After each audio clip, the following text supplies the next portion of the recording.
things that if we take them out, or we could take them out by this afternoon, in fact, within an hour, they literally would never be able to build that country back. In other words, there's no such thing as Islamophobe when you know Islam, when you're born in an Islamic country, like me, like Iranians, like Egyptians, like Syrians, like Lebanese people. When you know Islam and you saw what Islam is doing, then you see the scripture, then you know Hadith, then you know Quran, then you know the Muftis and Imams, then you know Sunnis, then you know Shias. There's no such thing as Islamophobia. We have Islamo-trauma. We are Islamo-traumatized. Yeah, I'm traumatized by Islam because I saw the Muslims kick people, women, kidnapping people, and doing all of these using ayahs and surahs of Quran. I saw Sunnis doing all this using hadith too. How do you want to label people as Islamophobe when we know actually what Muslims are capable of doing? All the Muslims are running away from their own countries and coming to the West. Why? If Islam is so good, if Islamic countries are amazing, why don't you stay in an Islamic country? Why do you see mass migration from Islamic countries to Western Christian countries? Hello guys, good morning, good afternoon, good evening. Welcome to this Facebook page and YouTube channel. Okay guys, don't waste much of time. I would like us to go through down this news. For those of you supporting Iran for killing their own citizens, see, I don't know what I will tell you people, but let me play you guys a video. Maybe this video will still change some of your mindsets. Because many of you think Israel and America striking Iran, do you guys think they are oppressing this country? No, they are not. If only you guys know what these people are doing to their own citizens.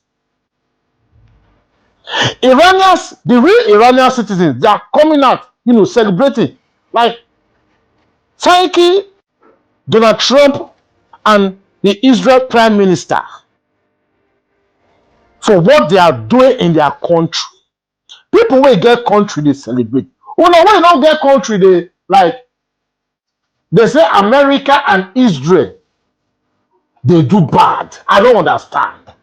Make it make sense to me.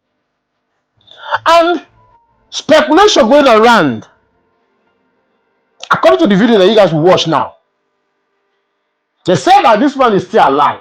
But he's alive. He's not saying anything. They brought out cardboard. Create this man as, use cardboard to create this man. Present him to Iranians, saying this is the new supreme leader. But this man did not come outside and give a speech. All the speech that you guys are hearing that this man is giving, bro, this man did not come outside and sit down and speak. It was the Islamic regime that is doing all these things, trying to make people believe that this man is the one saying all this is. Bro, no, cannot believe. I keep telling you guys, don't believe anything you hear from these people because they be AI. Now AI life they live. Yes, they are living the life of AI. All you're going to believe here is Donald Trump and the Israel Prime Minister. You see these two people, when they say something, believe it. When they say something, believe it. Now, let me show you guys something. For those of you keep supporting these people, I don't just know, but watch this video, see what happened. They will come back to put our own. Please do me a favor, share this video. Watch, they will come back. They've lost their Navy, they've lost their Air Force, they have no anti-aircraft apparatus at all, they have no radar, their leaders are gone, and we can do a lot worse to one another. We're leaving certain things that if we take them out, or we could take them out by this afternoon, in fact, within an hour, they literally would never be able to build that country back. We know the new so-called not-so-supreme leader is wounded and likely disfigured. He put out a statement yesterday, a weak one, actually, but there was no voice and there was no video. No. It was a written statement. He called for unity. Apparently killing tens of thousands of protesters is his kind of unity. Iran has plenty of cameras and plenty of voice recorders. Why a written statement? I think you know why. His father, dead. He's scared, he's injured, he's on the run, and he lacks legitimacy. It's a mess for them. How much more proof do you need that the Islamic Republic is moving its troops and command centers into children's school? If you look at these photos and videos and still claim that this isn't real, then your defense isn't about Iranian lives or human rights. It is about your refusal to believe the truth. Even when the truth is right in front of your face, you reject it because it doesn't fit your narrative. There is no way for you to see the truth after this. These are facts. We are Iranians. Our friends and family inside Iran are witnessing this right now. They see troops evacuating military bases and moving into schools to use children as human shields, hoping to blame the US or Israel if they are hit. The regime is even attacking schools themselves just to stage a scene for the cameras. We have eyewitnesses there. If you still choose to look away, your war is not about justice. It's about what is stuck in your head. You talk about Israel and US killing children? Let me ask you something. Where were you during that week that the Islamic Republic killed more than 40,000 of its own people, including children under 13? You stayed silent. We only needed your help and we called for it. You stayed silent. US and Israel did not. They helped, and we are thankful for it. But the moment a missile hits a military base or takes out a regime leader, not a child, a killer like Khamenei, you run to the streets and start protesting against the Iranians? You didn't care when the regime was slaughtering us in the protest. You only care when the regime is at risk. We don't want your support now. We needed you when the children were being actually killed in the streets by their own government. You chose to be silent then. So do us a favor. Stay silent now. Stop talking about us. Your chance to stand with us is expired. We don't need your help anymore. And that is it. Guys, I swear I thought this one was AI at first, but it's not. They brought out cardboard cutout of a guy and said, this is the new supreme leader of Iran. And some stupid people are lining up to pledge loyalty to it. You see, when the cardboards fall, the guy starts crying. And I follow Iranian news, and I have never even heard this man speak. And they expect people to accept someone they've never even heard as their leader. Why? Because some old mullah said so? And they say, why are you making fun of us? Because you are funny. Look at it. Everyone should do this. And it's very cool. Isn't that great? Just went up yesterday.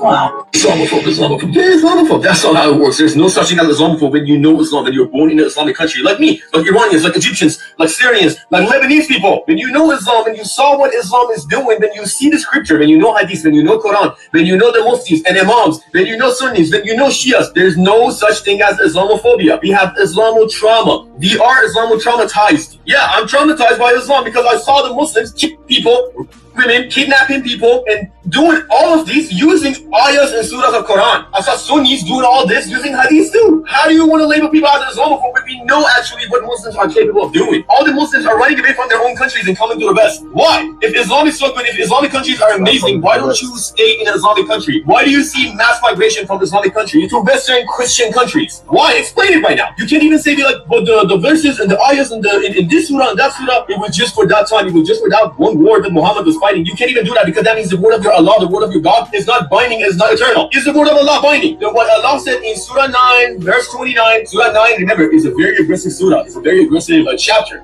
Verse 29 of that surah is ordering Muslims to fight people who don't believe in Allah and the last day and Muhammad, and to subjugate them and impose jizya, impose a tax on them. This is how they took all the land in the Middle East. The land in the Middle East, all those countries do not belong to Muslims. Let's keep it real. Iran is not an Islamic country. Syria was not an Islamic country. Iraq was not an Islamic country. Lebanon was not an Islamic country. And definitely Israel, Judea, Samaria was not an Islamic country. Y'all stole all that land from the people. Egypt was not an Islamic country. Egypt was a Christian country. Coptic Christians. It's famous. When Muslims attacked, they killed the people, they kidnapped the kids, they raised them as Mamluks. Mamluk is a kid that's castrated. Slave kids. That's what they do. This is in Islam, this is in Hadith, this is in Quran. And they're gonna be like, but Surah 2 verse 256 says there's no compulsion in religion. That was before Muhammad took over Mecca. All those peaceful verses and peaceful surahs were abrogated by future verses. Yes, there are peaceful verses in Quran too. Yes, there are. All those verses, all those surahs are abrogated by future wartime surahs and verses. What you want to do about that? Nothing. You can't even come up with an explanation anymore. All you need to do is leave certain things in Islam, a lot of parts of Islam, in the past because it's aggressive. It's against human rights. You have slavery in Quran. How do you want to justify slavery in Quran? Explain it. Let people see. Come on. Who's your best mufti and who's your best imam? Bring them on. Let me debate you online. Let's show the people. I want thousands of people in front of us. I'm not going to use any aggressive books or any aggressive sources against you. I'm going to use Quran and I'm going to use Hadith.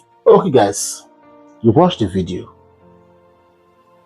You watched the video. So if you are still supporting this government in Iran, think twice. If you are still supporting this Islamic regime, think twice. The other guy that spoke, he said they died 40k people, but it was 50k people that was killed. 50k. So people who were born in Iran, they were once a Muslim before they say, oh, I'm not going to be a Muslim anymore. They change. They will start explaining the trauma, what happened to them inside the same country. You will see people who is not living in Iran, who don't even know what is going on, what's happening in Iran, will be challenging them. Oh, Iran, I support you. Ah, brother, go and sit down. Go and sit down. Go and sit down. Even to this minute, as we speak, the citizens are still going through a lot. They are killing them. They are killing the citizens. So who are you to tell them not to fight for freedom? This man is dead. He's gone. But they are trying to make people believe that he still alive. That's what they are trying to make people believe.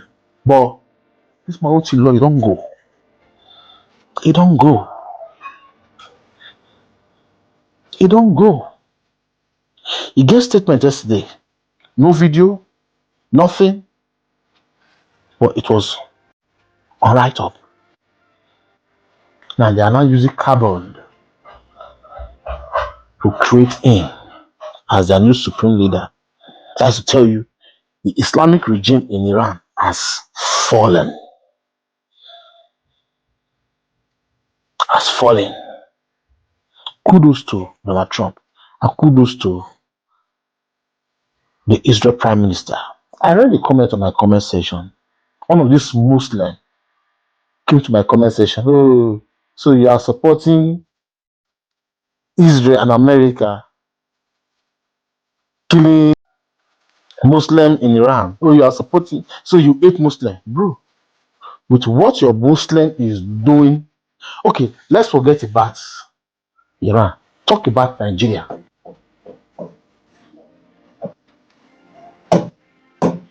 Talk about Nigeria. What Muslim